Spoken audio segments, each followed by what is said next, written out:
Welcome back, everybody, for another deep dive. This time we're looking at something that can be a real struggle for autistic adults. It's called the Fawn response. We're going to be going through some excerpts from Cheap ABA and also an article called The Fawn Response, a hidden toll on autistic adults. So just imagine, you're constantly putting everybody else's needs ahead of your own. You're bending over backwards just to please people and avoid even a hint of conflict. Sounds exhausting, doesn't it? Well, that is the fawn response in a nutshell. And for autistic adults, it can be particularly tough. Yeah, it's interesting because it's a behavior that can often fly under the radar, sometimes even for the person experiencing it. That's so true. I mean, we all want to be agreeable sometimes, right? Right. But for some people, it has like their dominant way of interacting with the world. Yeah. And that's where things get complicated.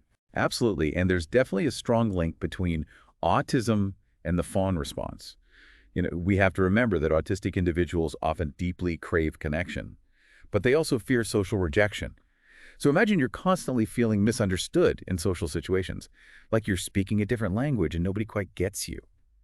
That experience can actually lead to adopting behaviors like fawning as a way to navigate those tricky social waters. It's like you're always translating yourself. You're trying to fit in, and the fawn response becomes a way to do that. So it's not just about being nice. It goes so much deeper than that. It really does. And there's a real cost to this constant people-pleasing. Mhm. The fawn response, a hidden toll on autistic adults, highlights physical symptoms, things like chronic fatigue, headaches, even digestive issues. I mean, let's be honest, who hasn't felt those things under stress? But it goes beyond the physical. Right. We can't forget about the emotional side of this either. Exactly. Think about the constant anxiety, the depression, that feeling of never quite measuring up. Yeah. It's tough stuff. And eventually, it all leads to burnout, right? This relentless people-pleasing is simply not sustainable. It's like trying to run a marathon at a sprint pace. You're going to hit a wall eventually. Exactly. And this is where things get really interesting, because the fawn response isn't just about being agreeable. It can actually manifest as a difficulty setting boundaries. Because you're so used to accommodating everyone else. Exactly. Saying no can feel almost impossible. Think about it. Have you ever felt resentful after saying yes to something you really didn't want to do? That could be the fawn response at play. It could be so ingrained that it becomes almost like a reflex. Wow. So how does this then connect to masking, which we know so many autistic individuals do to fit in? Well, the fawn response can actually be a really significant part of that larger masking strategy. It's another way of trying to blend in and avoid standing out. So we've painted kind of an intense picture here. But is there hope? Can you break free from this pattern? That's the big question. The good news is that Cheap ABA actually offers some really practical strategies that anyone can apply. They emphasize self-awareness as that crucial first step. It's like tuning into your breath.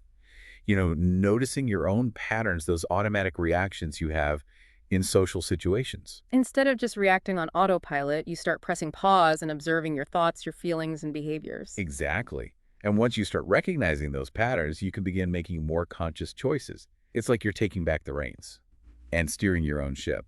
I like that analogy. This is where things start to feel a bit more hopeful. So what happens next? Well, this is where setting boundaries comes in. It's a huge part of breaking free from the fawn response.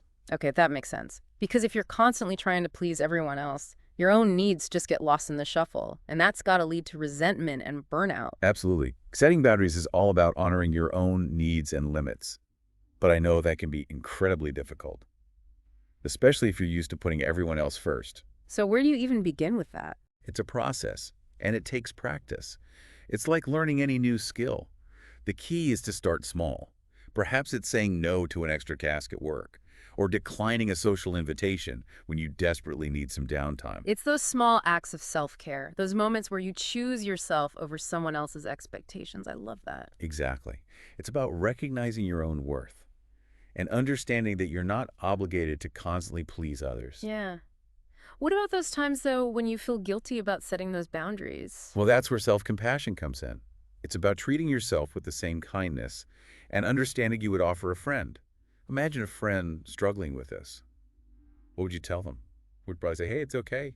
Everyone makes mistakes. You're learning and growing. That's such a powerful shift in perspective. It really is. You deserve that same kindness, even when you make mistakes or don't meet someone else's expectations. And Cheap ABA actually points to mindfulness and therapy as powerful tools for change as well. That makes sense.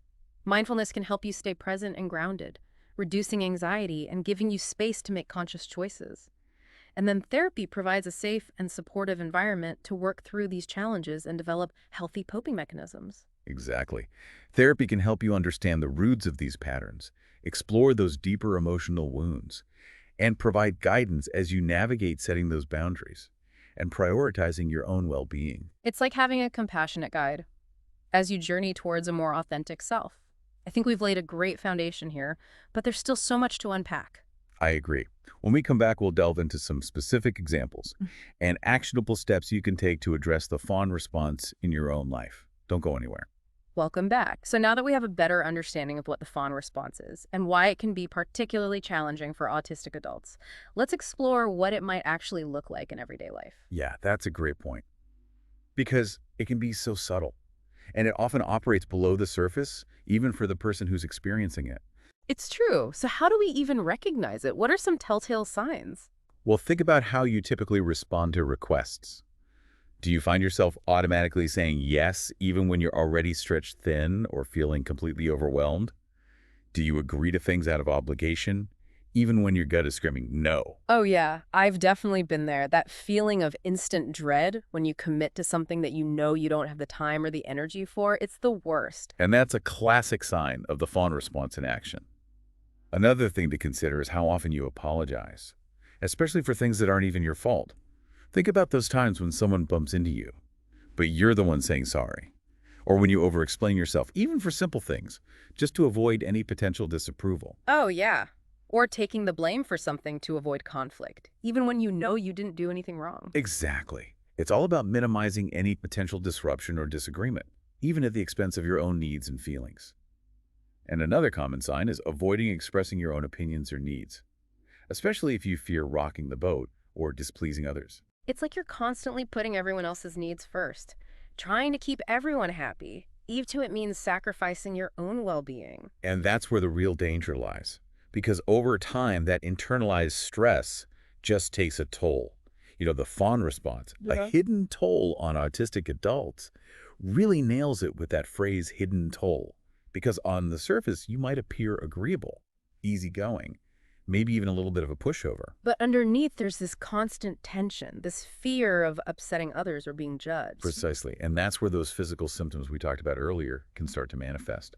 The fatigue, the headaches, the digestive issues. It's like your body's way of saying, hey, something's not right here. Pay attention. It's a powerful signal that we so often just ignore or try to push down. It's true. We often just power through those symptoms without addressing the underlying cause. And of course, it's not just physical.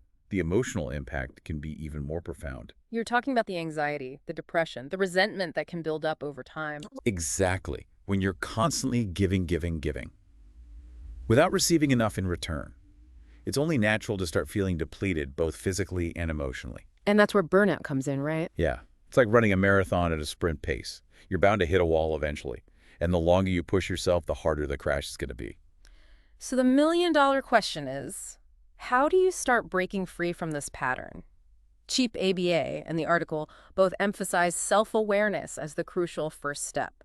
But what does that actually look like in practice? It's about paying attention to your thoughts, your feelings, Yeah. and your behaviors, especially in social situations. Notice those automatic responses, those moments when you're about to say yes, even though every fiber of your being is screaming no. Like hitting the pause button before you react, giving yourself a moment to check in with yourself and assess the situation. Exactly. Instead of immediately jumping into people-pleasing mode, you create a little space for conscious choice. And that's a game changer, because once you become aware of those patterns, those ingrained tendencies, you can start making different choices. So instead of automatically saying yes to every request, you might say, let me think about that and get back to you. Or, I'm not sure I can commit to that right now. Exactly. That gives you time to assess your own needs and capacity without feeling pressured to give an immediate answer. That's such a valuable skill to develop, especially for people who struggle with people-pleasing. It can be so easy to feel trapped in that cycle of saying yes out of obligation or a fear of disappointing others. Absolutely. Breaking free from that cycle requires practice and a willingness to challenge those old patterns. It sounds like setting boundaries is a crucial part of this process, but that can be so hard. especially for people who are used to putting everyone else's needs first. It is. And that's why self-compassion is so important. You have to be kind to yourself as you navigate this new territory. You're learning, you're growing, and you're allowed to make mistakes along the way. So how do we even begin setting those boundaries? Do you have any practical tips? Well, one of the best things about cheap ABA is they actually offer concrete strategies that are super easy to apply in everyday life. Fantastic. Let's hear them. One simple but powerful technique they recommend is called the broken record. It's particularly helpful in situations where you're feeling pressure to do something you're not comfortable with. I'm intrigued. Tell me more about this broken record technique. It's all about calmly and repeatedly stating your boundary without getting defensive or engaging in lengthy explanations or justifications. So if someone's pressuring me to do something I don't want to do, I simply say, no, thank you, or I'm not able to do that right now, and I just keep repeating that phrase. Exactly. And the key is to stay calm and assertive. Don't let yourself get drawn into a debate or feel obligated to explain yourself. Just politely but firmly reiterate your boundary. I love that. So simple, yet so effective. And it takes away the pressure of coming up with elaborate excuses or justifications. It does. And it helps prevent those guilt trips or manipulations that can often derail our attempts to set boundaries. This is fantastic. I'm already feeling empowered just hearing about this technique. But what about self-compassion? How do we start treating ourselves with more kindness, especially when we're trying to break free from deeply ingrained patterns like the Fawn response? That's such an important question because self-compassion is the foundation for lasting change.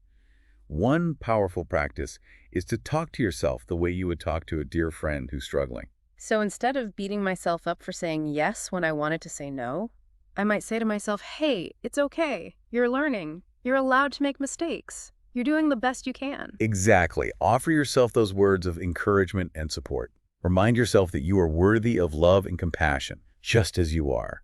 And this is where mindfulness can be incredibly helpful. Because mindfulness helps us become more aware of our thoughts and feelings without judgment. Precisely. When those negative thoughts creep in, those voices that say, you're not good enough or you're a failure, try not to engage with them or push them away. Just observe them with curiosity and compassion as if they were clouds passing by in the sky. It's about acknowledging those thoughts without getting swept away by them. Yes. And over time, with practice, you'll find that those negative thoughts have less power over you. They may still arise, but you'll have the tools to navigate them with more grace and ease. That's so reassuring to hear. It feels like a path towards greater self-acceptance and inner peace. It is. And of course, therapy can be incredibly helpful in this process as well. Absolutely. A therapist can provide that safe and supportive space to explore these patterns in more depth, understand where they come from, and develop healthy coping mechanisms. They can also help you address any underlying trauma or emotional wounds that might be contributing to the Fawn response. Therapy can be such a powerful tool for healing and growth. It's like having a guide on this journey of self-discovery and transformation. It sounds like it's not just about changing your behavior, but it's about healing and growing from the inside out. Exactly. It's about becoming more whole and integrated, more aligned with your authentic self. And that's a lifelong journey, but it's so worth the effort. I couldn't agree more. It's about reclaiming your power and living a more authentic and fulfilling life. This has been so insightful, and I'm sure our listeners are eager to hear more about practical strategies for putting all of this into practice. Me too. When we come back, we'll delve into some specific examples and tips for setting boundaries, cultivating self-compassion, and navigating those tricky social situations that can trigger the Fawn response. Stay tuned. We're back and ready to get tactical. We've talked about what the Fawn response is, why it can be especially tough for autistic adults, and how it shows up in everyday life. Now let's dive into the how. How do you actually start setting boundaries and cultivating self-compassion? Yeah, that's the million-dollar question, isn't it? The good news is that there are concrete steps you can take. It's like learning any new skill. It takes practice, but it gets easier over time. So let's start with boundaries. Any tips on where to begin? Well, we touched on the broken record technique earlier, and it's a fantastic starting point. Remember, it's about calmly and repeatedly stating your boundary without getting defensive or engaging in arguments, like a broken record, just repeating the same phrase over and over. Right, so if someone's pressuring me to do something I'm not comfortable with, I can simply say, no, thank you, or I'm not able to do that right now, and stick with that. Exactly. The key is to stay calm and assertive. Don't get drawn into explaining or justifying yourself. Because that can open the door for more manipulation or guilt trips. Precisely. The broken record technique helps you stay firm and consistent with your boundary. It's like creating a clear, unwavering line in the sand. I love that analogy. It's about standing your ground and honoring your own needs. What are some other ways to set boundaries? Especially in those situations where it feels extra hard to say no. One helpful strategy is to buy yourself some time. Instead of feeling pressured to give an immediate answer, you can say something like, "Let me think about that and get back to you." Or, "I need to check my schedule before I commit." That takes the pressure off and gives you space to reflect on what you truly want and what you can realistically handle. Exactly. And it allows you to respond from a place of intention and empowerment, rather than feeling trapped or obligated. This is so helpful. Okay, so we've got some practical tips for setting boundaries. What about cultivating self-compassion? How do we start treating ourselves with more kindness, especially when we're trying to break free from deeply ingrained patterns like the fawn response? Yeah, that's where that inner voice comes in. Remember we talked about how the fawn response often stems from a fear of disapproval or rejection?